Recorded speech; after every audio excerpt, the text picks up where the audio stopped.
I never thought I'd find myself in a situation like this, but here I am, trying to make sense of what's probably the biggest betrayal of my life. My wife, Jessica, and I had been together for 8 years. We married young, built a life, and honestly, I thought we had something solid. She was always a bit bossy, a little bitchy sometimes, but I figured that was just her personality. She's fiery, knows what she wants, and I like that about her. We had our arguments, sure, but nothing that felt insurmountable. We had plans, a house, a kid, a future.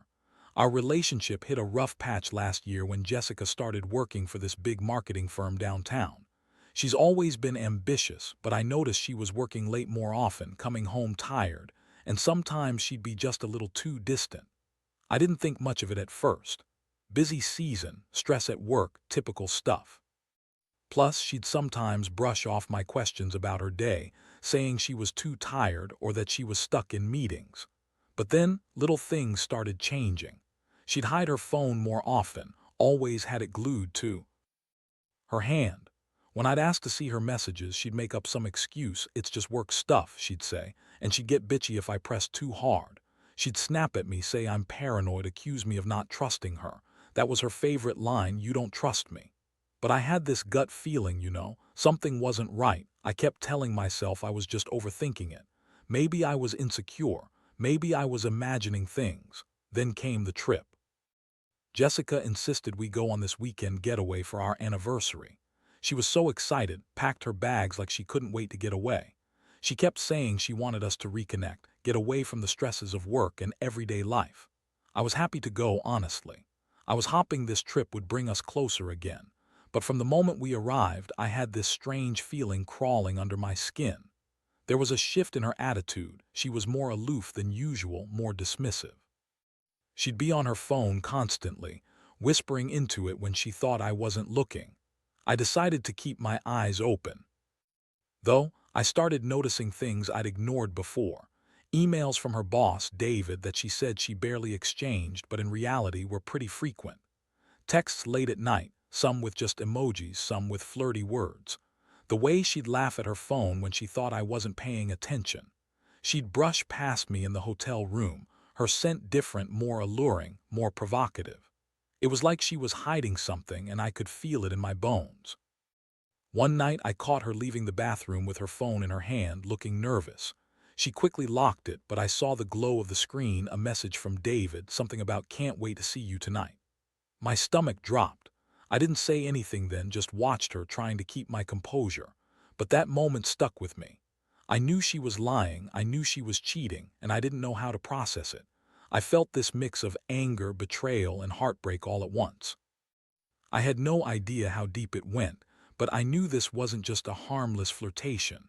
That's how it all started, this horrible realization that the woman I loved, the woman I thought I knew, had been lying to me the entire time. And now I was left standing here, trying to decide what the hell to do next. After that night, everything changed. I couldn't sleep. The image of Jessica sneaking around with her phone, her eyes darting around like she was trying to hide a secret, haunted me. I kept replaying the moment in my head, trying to find some sign I missed, some way I was blind to it all. But deep down, I knew. I had known for a while, but now I had proof. The messages from David weren't just friendly work banter. They were something more, something dirty. And Jessica had been lying about everything. I decided I needed to confront her right then and there. I couldn't keep pretending I didn't know. So I waited until she was in the shower the next morning. I grabbed her phone from the bedside table, thinking maybe I'd find more. I wanted to see if there was more evidence, more lies I hadn't caught yet. As I unlocked her phone, my heart started pounding. It was like reading a paperback thriller, only this was my life, my wife, my future, all unraveling in my hands. I scrolled through her messages. There were dozens of texts with David, some explicit, some flirtatious. The last one she received before I took her phone read, "Can't wait to see you tonight. Let's make it unforgettable." That was enough. I saved everything, took screenshots. I knew this was going to destroy everything, but I couldn't just pretend anymore. When Jessica got out of the shower, I was sitting on the bed, her phone in my hand. She looked surprised, maybe even worried. Her eyes widened when she saw the screen. I think she knew she'd been caught, at least partially. She tried to brush it off, her voice quick and bitchy, saying, "What are you doing? That's mine." But I was done playing her game. I looked her straight in the eyes and said, "You've been cheating on me with David all this time, haven't you?" Her face twisted into a smirk. "Oh, please. You're overreacting. It's just sex, and you're making a big deal out of nothing." She tried to act like she was the victim here, like I was the crazy one, but I wasn't buying it. The anger inside me was boiling over. I told her I knew everything about the lies, the secret plans, the fake smiles. I told her I saw the messages and I wasn't going to pretend I didn't anymore. Her reaction was instant. She got defensive, accusing me of being paranoid, of not trusting her. She yelled that I was jealous, that I was reading into things. But how could she deny it? The proof was right there. She called me crazy, said I was ruining everything, that she deserved to be happy. That was her excuse. She wanted her happiness. And apparently that meant lying to me, cheating on me, and sneaking around behind my back. That confrontation hit me like a punch to the gut, but it also made me realize how much I'd been blind. Jessica has always been manipulative when she wants to cover her tracks. She's good at lying, at twisting things around so she's the victim. But the thing is, I was done. I couldn't ignore it anymore. I felt this terrible mix of sadness and rage. Sad because I'd lost my wife, rage because I'd been played for a fool. And I guess that was the turning point. I knew I had to do something, but I wasn't sure what yet. I just knew everything was about to change. I'd been betrayed in the worst way, and I was starting to realize that the Jessica I loved might have been a fake all along. I didn't want to believe it, but there it was. The truth was staring me in the face, and I knew I'd never be able to see her the same way again. After that explosive confrontation, I felt like I was walking a tightrope. My mind was spinning with 1,000 conflicting thoughts: anger, heartbreak, betrayal, confusion. Jessica sat there trying to act innocent, but I saw it in her eyes. The surety that she was still in control, still playing her games. I knew I couldn't just walk away and pretend everything was fine. I had to come up with a plan. I needed to figure out what I was going to do next, whether I was going to stay, fight, or cut her loose forever. I spent the next few hours trying to process everything. I couldn't believe I'd been so blind. She'd lied to me about her work, about her whereabouts, and worst of all, about the paternity of my own child. That thought hit me like a truck. I had always wanted to be a good dad, to raise our kid with love and honesty. But now I was questioning everything. Was the baby really mine? Was I raising someone else's child all along? The thought tore at my heart. Jessica, with her bitchy, manipulative attitude, had planned this all along. Her escape, her affair, her lie about paternity. I knew I couldn't confront her again without a plan. I had to be smart. I started digging into her phone more, looking for any signs of where she might be planning to go or who she might be talking to besides David. I found messages from her sister, Lisa, that seemed a little suspicious. Jessica had been asking about disappearing, about starting fresh somewhere else, even talking about leaving everything behind. She'd been secretly planning her escape, I was sure of it. I couldn't believe I missed all these signs for so long. The more I found out, the more I realized how deep her lies went. She'd been lying about the pregnancy too, claiming she was pregnant, but the dates and the test results didn't add up. I started questioning whether the baby was even mine. It was like everything I knew about my life, my marriage, was crumbling in front of me. I felt this huge knot tighten in my chest. How could she do this? How could she lie about everything? And all the while she was pretending to be this perfect wife, the loving mother, the ambitious woman going places. I decided it was time to confront her again, but this time with a clear mind and a plan. I told her I knew about her plans to run away, to start fresh somewhere else. I told her I wasn't going to be a part of her scheme anymore. Her reaction was nothing like I expected. Instead of breaking down, she got even more bitchy, throwing blame at me, accusing me of being a terrible husband, of not loving her anymore. She said she was tired of my insecurities, tired of my suspicion, that she deserved happiness.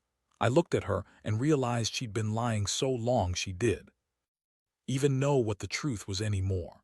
That's when I finally admitted to myself that I couldn't fix this. I couldn't trust her anymore. I couldn't keep pretending everything was fine. The betrayal cut too deep. I was hurt, angry and exhausted. I knew I had to decide whether to fight for this marriage or walk away. But deep down, I already knew the answer. I couldn't stay with a woman who lied, cheated, and planned her escape while pretending to love me. It was over. The woman I thought I knew was just a cover-up for her real plans, so I started preparing myself. I gathered evidence, documents, messages, all the proof I needed. I reached out to a lawyer, and I was ready to take the next step. I knew that breaking free from this kind of betrayal wouldn't be easy, but I couldn't stay in a lie. I had to protect myself and whatever little bit of dignity I had left. I wasn't sure what the future held, but one thing was certain.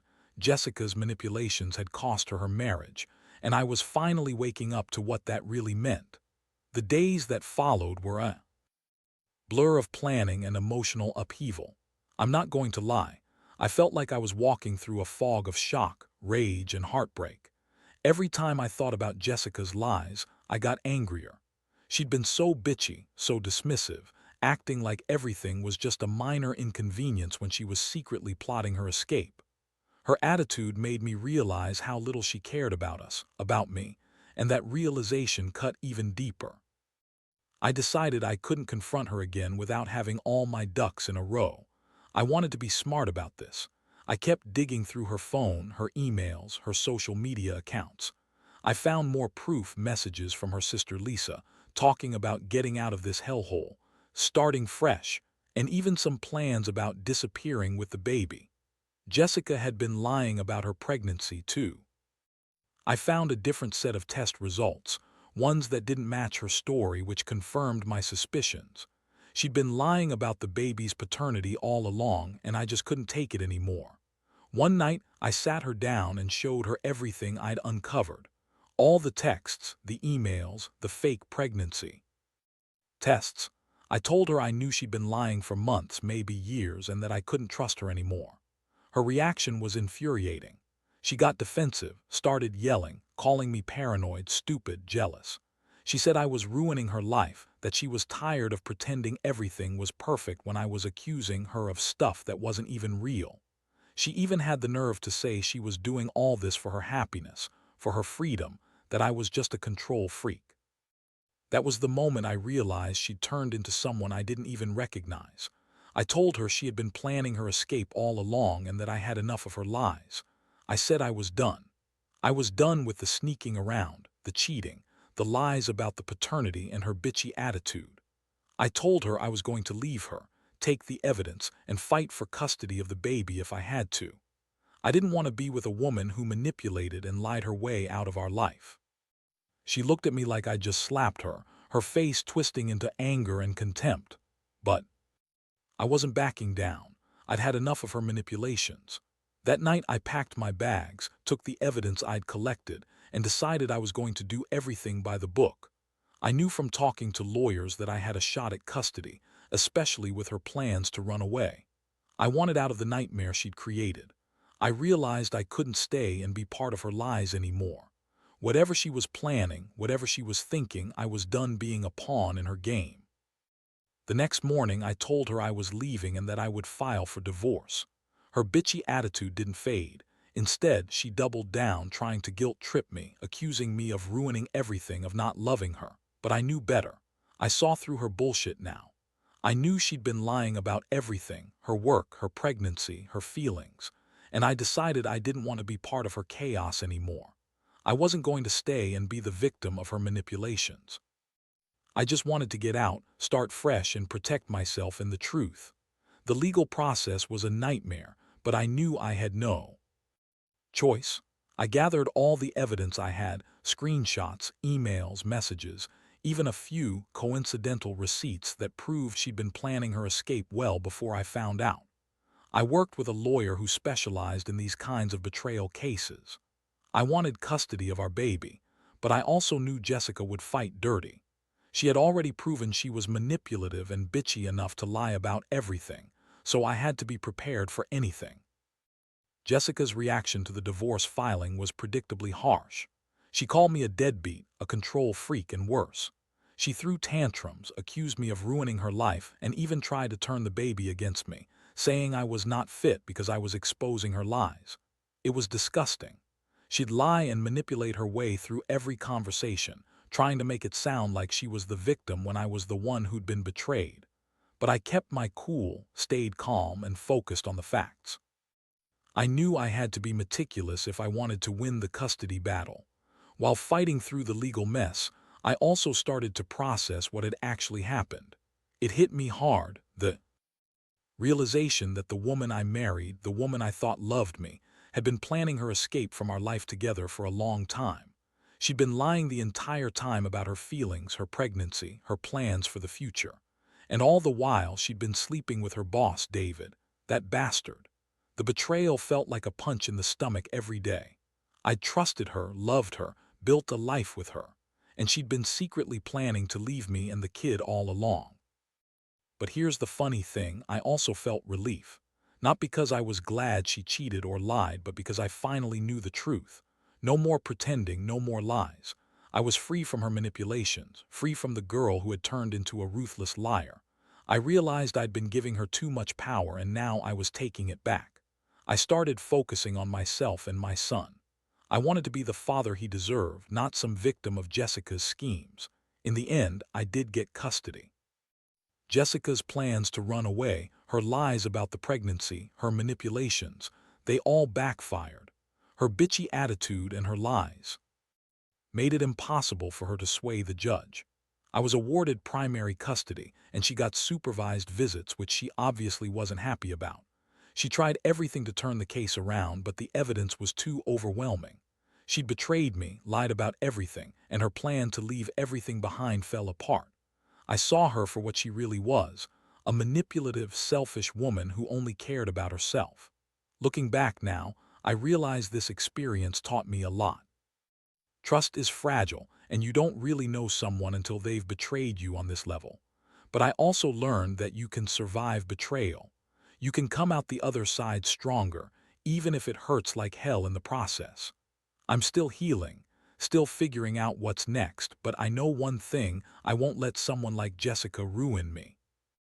I've learned to trust my gut, to see through lies, and most importantly, to protect myself and my son from anyone who tries to manipulate or lie their way out of responsibility. Now, sitting here reflecting on everything, I realize how much I've been through and how it's changed me. Losing my wife, discovering her. Lies about the pregnancy, catching her in her betrayal with David, it all felt like a punch to the gut at first. But in the end, I guess it was a wake-up call. I've learned that sometimes, the only way to see the truth is to face the darkness head-on, no matter how ugly it gets. Jessica's betrayal hurt more than I can put into words. I loved her, trusted her, and she threw all of that away for her own selfish gain. Her bitchiness, her lies, her manipulations, they all added up to something I never thought I'd be on the receiving end of. But I also learned that I'm stronger than I thought. I found the courage to stand up for myself, to fight for my kid, and to walk away from someone who clearly didn't deserve me. The experience has taught me to be more cautious, more discerning about who I trust. It's made me realize how important honesty and integrity are in any relationship. I won't let myself be fooled again. I'll be more careful, more aware of the warning signs. And I'll never forget the lesson that betrayal comes in many forms, often from the people you love the most. For anyone reading this who might be in a similar situation, I just want to say, trust your instincts. Don't ignore the red flags, no matter how much you want to believe in the best. Sometimes the truth is brutal, but it's better to face it than to live in denial. Protect yourself, protect your heart, and never let someone manipulate you into thinking you're the crazy one. You deserve honesty, respect, and genuine love. As for me, I'm still healing, still rebuilding my life. I know I'll be okay, even if it's hard right now. My son is my anchor, and I owe it to him to be the best father I can be. Jessica's gone now, out of my life, out of my mind, and honestly, that's the best thing that's happened to me in months. I've learned that sometimes you have to lose everything to see what truly matters. And what matters most is integrity, honesty, and the courage to walk away from the chaos when it's time.